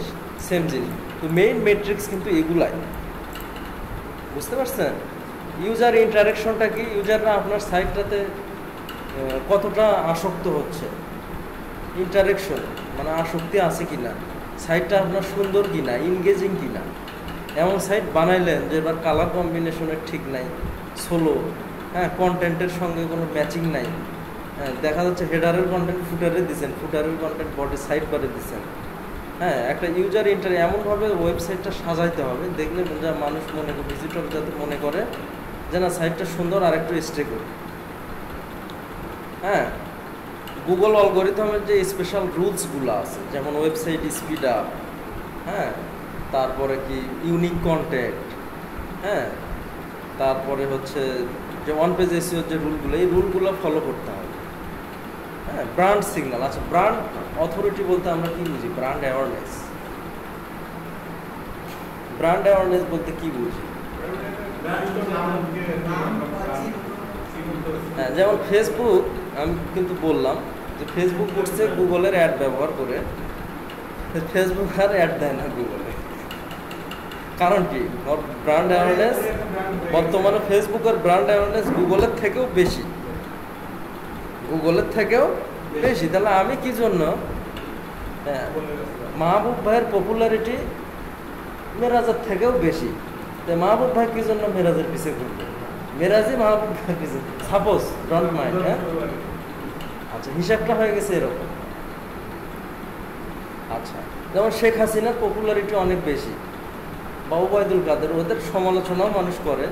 হ্যাঁ, পপুলারিটি বেশি দেখে ওদের কি দেখবেন, ওদের তো সমাজ করার লোকের অভাব নাই। একজনের বার্থডে, হ্যাঁ, দেখা যাচ্ছে বার্থডে উইশের দিনে মানুষ দান পর্যন্ত করতেছে, জীবনে দান করে না, জীবনে দান করে না, বার্থডে উপলক্ষে দান করে ফেসবুকে দেখাচ্ছে, লোক দেখানো দান। আচ্ছা, এখন এই জিনিসগুলো সূক্ষ্ম সূক্ষ্মভাবে, আচ্ছা, মেইন জিনিস হচ্ছে দুইটা, একটা ওয়ান পেজ এসইও, একটা অফ পেজ এসইও। হ্যাঁ, তারপরে আরও কিছু ব্যাপার আছে, যেমন ওয়েবসাইটটার স্পিড, আপনার ওয়েবসাইটের টাইটেল, ওয়েবসাইটের মধ্যে হেডিংস, হ্যাঁ, আবার হেডিংস রিলেটেড কন্টেন্টগুলা, ওর মধ্যে কিওয়ার্ড থাকতে হবে।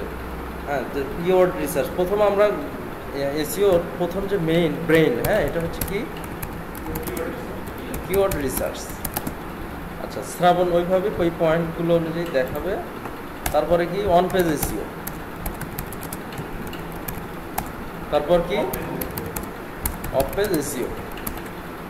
আচ্ছা, আরও কিছু ফ্যাক্টরস আছে এগুলোর বাহিরেও, যেমন ওই যে বললাম ডোমেইন পছন্দ করা।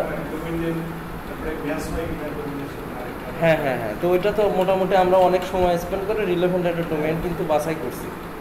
আচ্ছা, তো মেইন ফ্যাক্টরস হচ্ছে 3টা। এখন এই ওয়ান পেজ এসইওরই অনেকগুলো ফ্যাক্টরস আছে, প্রায় আপনার 150-র মতো, বুঝতে পারছেন? হ্যাঁ, কিওয়ার্ড রিসার্চ এটা একটা খুব বেশি ক্রিটিক্যাল না, শুধু আপনার ইম্পর্টেন্ট পার্ট, কিন্তু যে প্রসেসটা খুব বেশি জটিল না। হ্যাঁ, আপনার 3 থেকে 4টা ম্যাট্রিক্স খেয়াল করতে হবে। প্রথম ম্যাট্রিক্সটা হচ্ছে যে কিওয়ার্ডটা রিলেভেন্ট কিনা আমার ওয়েবসাইটের সাথে, কিওয়ার্ডটা রিলেভেন্ট কিনা। দ্বিতীয় ম্যাট্রিক্স হচ্ছে ওই কিওয়ার্ডটা আদৌ মানুষ ইউজ করে কিনা। আমার মাথায় মনে হচ্ছে যে এই কিওয়ার্ডটা the importance of mobile phone, এটা আমার মাথায় মনে হচ্ছে যে এটা ইম্পর্টেন্ট, কিন্তু আমার দেখতে হবে এটা আসলে মানুষ ব্যবহার করতেছে কিনা। Graphics picture clipping path service, আমার মাথায় এটা আসতেছে যে ক্লিপিং প্যাথ সার্ভিসটা এটা রিলেভেন্ট, আমার ব্যবসার সাথে কি রিলেভেন্ট, কিন্তু মানুষ যদি এটা ইউজ না করে তাহলে তো ওটা আমার র্যাঙ্ক করে লাভ হবে না। দ্যাট মিনস আমার ক্লায়েন্টও তো তাহলে ইউজ করবে না। আচ্ছা, দ্যাটস ওয়াই আমাকে দেখতে হবে ওইটার মান্থলি সার্চ আছে কিনা এবং কেমন। এমন একটা কিওয়ার্ড র্যাঙ্কিং করলাম 1 বছরে দেখা যাচ্ছে ওটা সার্চ হচ্ছে মান্থলি সার্চ 10, হ্যাঁ, তাহলে ওইটাতে আপনার সেলস হবে? সেলস হবে না। এসইও থেকে দেখা যাচ্ছে 20টা ভিজিটর আসলে একটা সেলস হবে, এটা কিন্তু স্বাভাবিক। তার মানে আপনার ভিজিটর নিয়ে আসতে হবে 1 লাখ, 1 লাখ নিয়ে আসলে সেলস হবে 20,000 বা 10,000, এইরকম একটা টার্গেট নিতে হবে। আচ্ছা, এখন মান্থলি সার্চই 10, ওখান থেকে ওকে র্যাঙ্ক করে আমার সেলস হবে, ওটার জন্য আমি বাজেট করলাম $200, র্যাঙ্কিংও করায় নিলাম, তাহলে র্যাঙ্কিং করায় নিয়ে লাভ হলো। আচ্ছা, মান্থলি সার্চ ভালো হইতে হবে, যত বেশি সার্চ তত বেশি সেলস।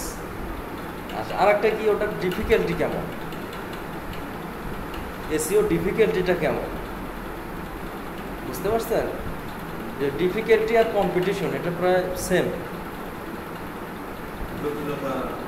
আচ্ছা, কম্পিটিশনটা হচ্ছে আমার কম্পিটিটররা, দেখা যাচ্ছে যে ক্লিপিং প্যাথ সার্ভিস এই কিওয়ার্ডটার নিচে 100 জন, 100 জন না, এখানে আমরা কয়জন, 3, 4, 7, 8 জন, এই কিওয়ার্ডটা আমরা 8 জন টার্গেট করছি।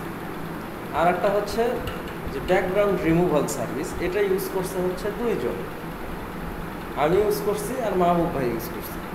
আচ্ছা, তাহলে যেটা 10 জন, আর একজন নতুন করে আসলো, সেটা কি ফারাজ ভাই। ফারাজ ভাই এখন আসে দেখবে যে কেরে আমার কাছে 2টা কিওয়ার্ড, একটা হচ্ছে ব্যাকগ্রাউন্ড রিমুভাল সার্ভিস, একটা ক্লিপিং প্যাথ সার্ভিস।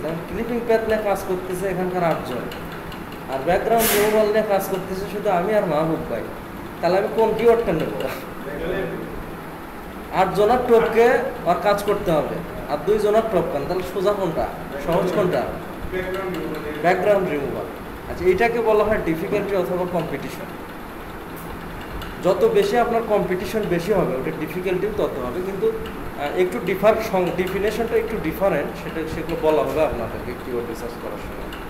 হ্যাঁ, যেমন এটা গুগল অ্যাডের সঙ্গে রিলেভেন্সি আছে, ডিফিকাল্টির কিছু ব্যাপার স্যাপার আছে। হ্যাঁ, তারপরে কিওয়ার্ডের মধ্যে দেখা যাচ্ছে অনেক ধরনের প্রিপোজিশন আছে, অনেক ধরনের প্রিপোজিশন গুগলের হচ্ছে গুগল ইনস্ট্রাক্টেড কিওয়ার্ড না ওগুলা, সেই কিওয়ার্ডগুলো কম্পিটিশন কম হওয়ার পরেও ডিফিকাল্টি বেশি হবে। তো কিছু ডিফারেন্স আছে কম্পিটিশন আর কিওয়ার্ডের, কম্পিটিশন আর ডিফিকাল্টির মধ্যে কিছু ডিফারেন্স আছে, কিন্তু যেটার কম্পিটিশন বেশি হবে সেটার ডিফিকাল্টিও বেশি হবে। আচ্ছা, সবসময় এটা চিন্তা করতে হবে লো কম্পিটিটিভ অথবা মিডিয়াম কম্পিটিটিভ কিওয়ার্ড টার্গেট। আরও অনেক মেট্রিক্স আছে, সেগুলো শ্রাবণ দেখাবে। হ্যাঁ, আর মোটামুটি শুক্রবারের ক্লাস ছিল, শুক্রবারের ক্লাসটা আমি নিব। হ্যাঁ, তাহলে নেক্সট ক্লাস মোটামুটি ভিডিওটা আমি আপনাদের ইউটিউবে দিয়ে দিব। আচ্ছা, এখন আমি ডিফিনেশনটা শেষ করে আজকের ক্লাসটা ক্লোজ করি। আচ্ছা, তাহলে কিওয়ার্ড রিসার্চের ডিফিনেশনটা কি?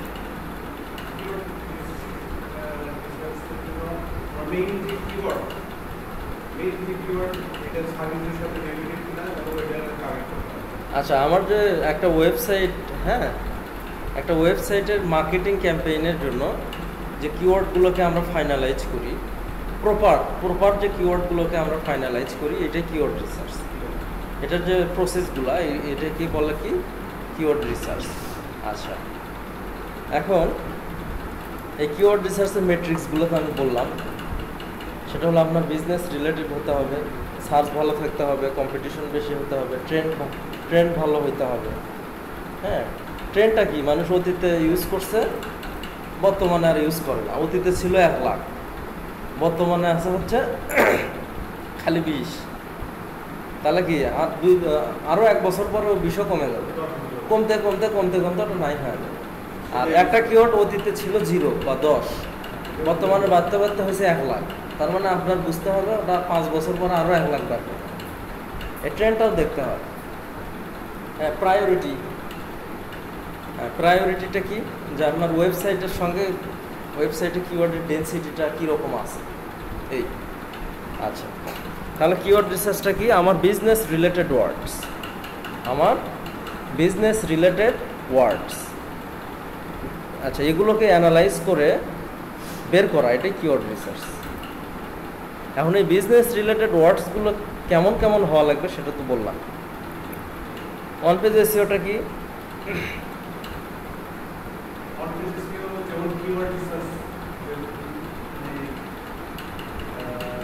আচ্ছা, ওয়ান পেজ এসইও হচ্ছে ওয়েবসাইটের স্ট্রাকচার রিলেটেড ম্যাটার্স বা ফ্যাক্টরস।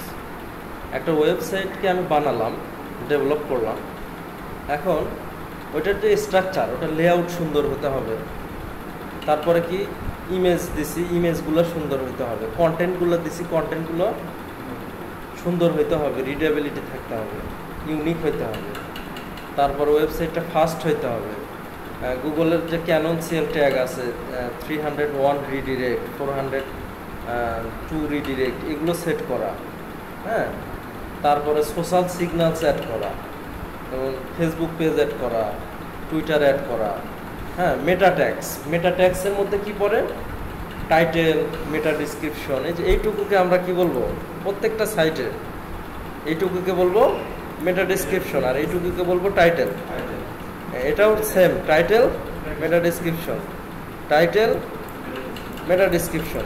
এই জিনিসগুলো অ্যাড করা, ইন্টারলিঙ্ক করা। একটা পেজ থেকে আর একটা পেজে যাচ্ছে, একটা পেজ থেকে আর একটা পেজে যাচ্ছে, কারণ রিলেভেন্সে আছে তো। আপনি the importance of mobile phone একটা এসে লিখছেন, ওর মধ্যে ইন্টারনেটের একটা পার্ট লিখছেন, কিন্তু আপনি দেখা যাচ্ছে ইন্টারনেটের গুরুত্ব সম্পর্কেও লিখতে চান, তাহলে ওই জায়গাটুকুতে, ওই যে প্যারাগ্রাফ, ওই জায়গাটুকুতে ওই ইন্টারনেটের যে পেজটা ওটা লিঙ্ক করে দেন। আচ্ছা, আমি দেখাচ্ছি, এটাতেই দেখাই। এই যে দেখেন, প্রত্যেকটা আর্টিকেলে দেখবেন যেগুলো পপুলার আর্টিকেল, ফার্স্ট পেজে, সেকেন্ড পেজে যে ইন্টারলিঙ্ক করা আছে।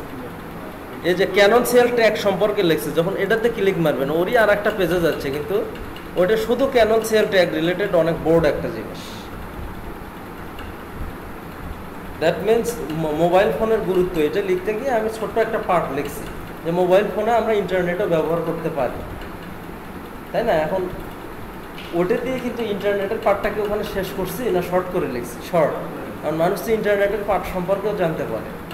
ওইখানে ইন্টারলিঙ্ক করে আর একটা পেজ বানান ভিজিটরের জন্য, বানায় ইন্টারনেটের সম্পর্কে আর একটা লেখেন। আচ্ছা, ইন্টারলিঙ্কটা অনেক গুরুত্বপূর্ণ।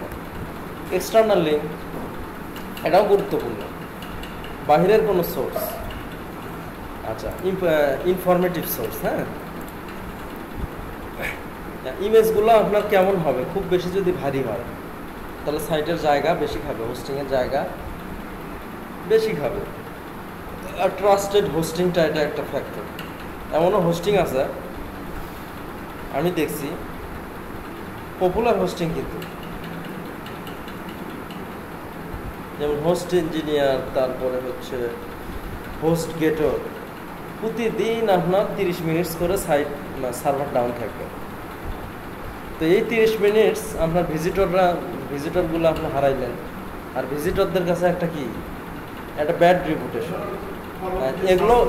এগুলো কিন্তু খেয়াল করতে হয়। এমনও হোস্টিং আছে প্রতিদিন 1 ঘন্টা করে, 24 ঘন্টার মধ্যে 1 ঘন্টা করে আপনার সাইট ডাউন থাকবে। বুঝতে পারছেন? তখন ওই যে 501 ইরর দেখাবে যে হ্যাঁ আমরা temporary down, please try again later, এই টাইপের কিছু একটা মেসেজ দেবে। হ্যাঁ, এই 400 না, সার্ভার ডাউনের হচ্ছে 500, ওগুলো সব সার্ভার ডাউন রিলেটেড। আর যে ব্রোকেন, লিঙ্কটিং চেঞ্জ হয়ে গেছে, হ্যাঁ একটা পেজ আপনি মুভ করছেন, এটা সব 400। আর রিডিরেক্টেড যে ব্যাপার স্যাপার, চেঞ্জ করছেন, এটা সব 300, 301, 302, বুঝতে পারছেন? এই 401, 402, 501, 502, তো যখনই 500-তে যাবে ওগুলো সব সার্ভার রিলেটেড। সার্ভার ডাউন হলে হ্যাঁ হ্যাঁ হ্যাঁ, 400 যখন ওটা আপনার একবার লিঙ্ক নাই, ওটা মুভ করছেন আপনি, বুঝতে পারছেন? আর 300 কি আপনি চেঞ্জ করছেন একটা থেকে, তখন যখন চেঞ্জ করছেন হচ্ছে যেমন আমার একটা ইয়ে আছে, খেলার একটা মাঠ আছে, খেলার একটা মাঠ আছে। আচ্ছা, ওই মাঠটাতে আমরা আগে রেগুলার খেলতাম, বিভিন্ন জায়গা থেকে প্লেয়ার আসতো। হ্যাঁ, প্লেয়াররা এসে দেখা যাচ্ছে ঢাকাতে এরকম দেখি যে ভাড়া করে করে ছোটো ছোটো মাঠ ভাড়া করে করে খেলে। হ্যাঁ, আছে 2-1টা। তো দেখা যাচ্ছে অনেক জায়গা থেকে প্লেয়ার এসে ওই মাঠে ভাড়া করে করে খেলতো। তো হঠাৎ করে এসে দেখা যায় মাঠটা চেঞ্জ, মাঠটা ছোট দেখে আর একটা জায়গায় আপনার অপসরণ করছেন বা আর একটা জায়গায় নিয়ে গেছেন। এখন ওখানে যদি একটা বিজ্ঞাপন দেন, আপনি একটা ব্যানার দেন যে এই মাঠটা ছোট থাকার কারণে আমরা চেঞ্জ করে এই জায়গাটাতে নিয়ে গেছি। হ্যাঁ, ওই জায়গাটার ঠিকানা দিয়ে দিলেন, যে for more info mobile number দিয়ে দিলেন, তাহলে কিন্তু ওই ভিজিটর, ওই ক্লায়েন্টটাকে আপনি হারালেন না। হারালেন কি? তো একটা পেজ, আপনার ওই পেজের ভিজিটর আছে 100, হঠাৎ করে ওই পেজটা আপনি চেঞ্জ করলেন কিন্তু কোনো বিজ্ঞাপন দিলেন না, তাহলে কিন্তু ভিজিটর ওই পেজটা খুঁজে পাবে না। ওই ভিজিটর 100 আপনি হারাবেন। কিন্তু যদি রিডিরেক্ট করেন যে না, এই পেজের জায়গায় আমরা আর একটা পেজ নিয়ে এসছি, তখন ওই আপনার আগের পেজে গেলেও রিডিরেক্ট করে নতুন পেজে নিয়ে যাবে, এটাকে বলে রিডিরেক্ট। তো এগুলো খুব ইন্টারেস্টিং জিনিস। হ্যাঁ, এখন ইউআরএল-এর যে ব্যাপার স্যাপার, একটা পেজে তো অনেক ইনার পেজ থাকে, শুধু কি হোম পেজে থাকে? এই ইউআরএলগুলো কীভাবে সাজাবে? হ্যাঁ, এগুলো তো গুগলের ট্রান্স মেনে হচ্ছে কি না ইউআরএলগুলো। হ্যাঁ, এটা অনেক ব্যাপার। মোবাইল রেসপন্সিভনেসটা কি? যে আপনার মোবাইলে কম্পিউটারের ডিজাইনটা অনেক সুন্দর হচ্ছে, কিন্তু মোবাইলে যে কি হচ্ছে, ডানের ইমেজ বামে, বামের ইমেজ ডানে, কন্টেন্ট নাই, হারায় গেছে, ডানে মার্জিন প্যাটিং দিয়ে ভরা, মানে দেখা যাচ্ছে উল্টাপাল্টা 69। আচ্ছা, বেশিরভাগ ভিজিটরই এখনকার যে ভিজিটরগুলো আসতেছে কোথায় থেকে? মোবাইল ফোন, ট্যাবলেট এগুলো থেকে। তো এটাকে মোস্ট ইম্পর্টেন্স দিতে হবে। আচ্ছা, আমরা আলোচনা করতেছিলাম কোথায়? On page SEO. এগুলো সব কিছুই কার মধ্যে পড়ে? অন পেজ এসইও, মানে স্ট্রাকচার রিলেটেড, বুঝতে পারছেন কি? আচ্ছা, তারপরে এসএসএলটা একটা ইম্পর্টেন্ট একটা মেট্রিক, ভাইয়ের সাইটে এসএসএল দিয়ে দিয়েছি।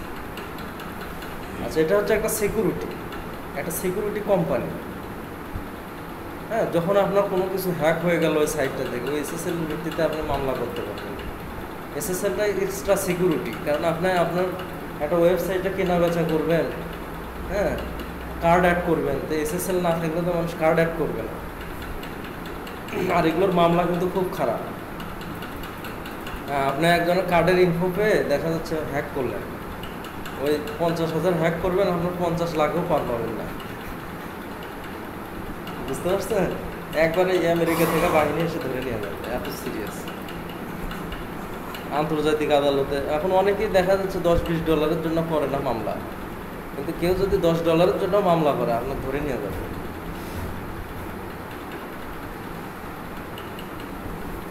আচ্ছা, তাহলে ওয়ান পেজ এসইও আরও অনেক মেট্রিক্স আছে যেগুলো শ্রাবণ দেখায় দেবে। হ্যাঁ, আর অফ পেজ এসইওটা মূলত লিঙ্ক বিল্ডিং, মূলত কি link building, social media sharing, email marketing, এগুলো অফ পেজের মধ্যে পড়ে।